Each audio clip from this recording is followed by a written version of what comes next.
Painting is a very important part of art class. So it's very important that we know how to paint like real artists. These are watercolor paints. When we paint with watercolors, we also need a cup of water that we share with our table and our own paintbrush. Right? So to get started, we want to make sure that our paintbrush is wet, and then I've wiped it off on the side of the cup so it's not dripping everywhere. And now I'm going to do what I like to call paint the kitten. Okay, we're going to pretend that our paintbrush is our hand and we are petting the kitten, which is the paint inside of our paint palette, right? So I'm going gently, just as if I was petting a kitten. Right, and I could turn my paintbrush a little bit. And because this is the first time I'm using these paints today, I need to warm it up a little bit. So I'm just going back and forth. I'm not jabbing my paintbrush into it and pushing down very hard. I'm gently patting it like a kitten. Right? Now I can see I have plenty of paint on my paintbrush, and it's time to start painting. Right? So I want to, just like I was petting the kitten over here, I don't want to move my paintbrush all over the place. Oh look, I've splattered my paper. I want to go back and forth, back and forth.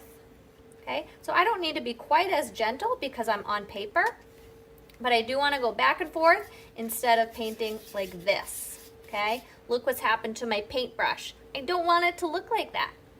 Okay, so I'm going to rinse off my brush, wipe it. I'm going to go back for the same color, so I didn't need to clean off my brush completely. All right, I'm just going to pet it a little bit this time and go back to painting. And when I've decided that I've painted enough with this color, now I do need to clean my paintbrush. So I'm going to put it in the water cup, and I want to stick it onto the bottom of the cup and swish it around just a little bit. Again, I'm not pushing it onto the bottom. I can see that it's just kind of wiping the bottom of the cup a little bit. I don't need to bang it on the sides, okay, because that's how water spills. Right? And then I will wipe it off on the side of the cup. And I'm going to choose my next color, and I think that I will use red. Right, so I want to pet the kitten again. If your brush is not sliding very easily across the paint, maybe you do need a little bit more water. Right, I think I do, so I'm going to just dab it in and pet the kitten a little bit more. And I'm going to go back to painting. Right, side to side. Side to side, all right? If I needed to paint around this blue area, let me take a little bit more paint on my brush. Then I can drag my brush along the outline, almost as if it were a crayon or a marker or a pencil, all right, to get the line that I want. But otherwise, I want to paint side to side, right? And I'm getting just a little bit more paint on my brush as I go, remembering that I might need a little more water too, okay?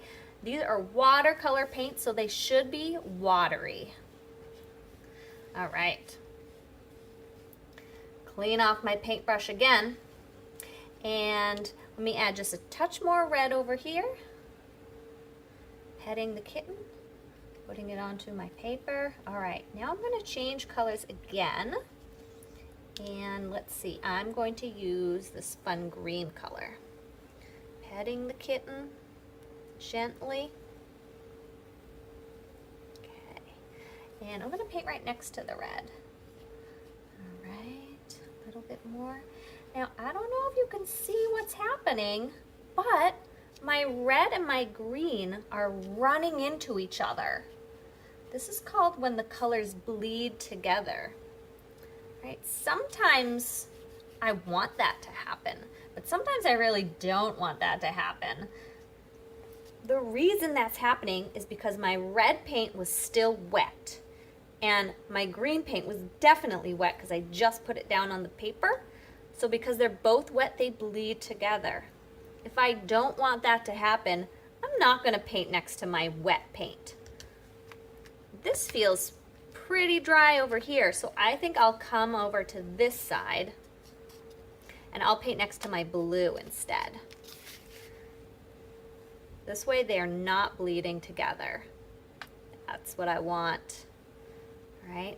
And I'm going down the side of my paper, so instead of going side to side now, I'm going to turn my brush to go up and down. And I can get in all those little spaces.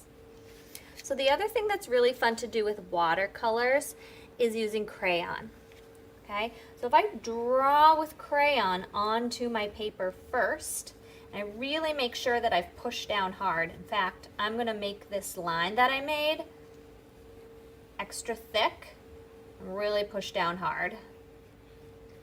Okay, I wonder what will happen when I put watercolor on top of my crayon.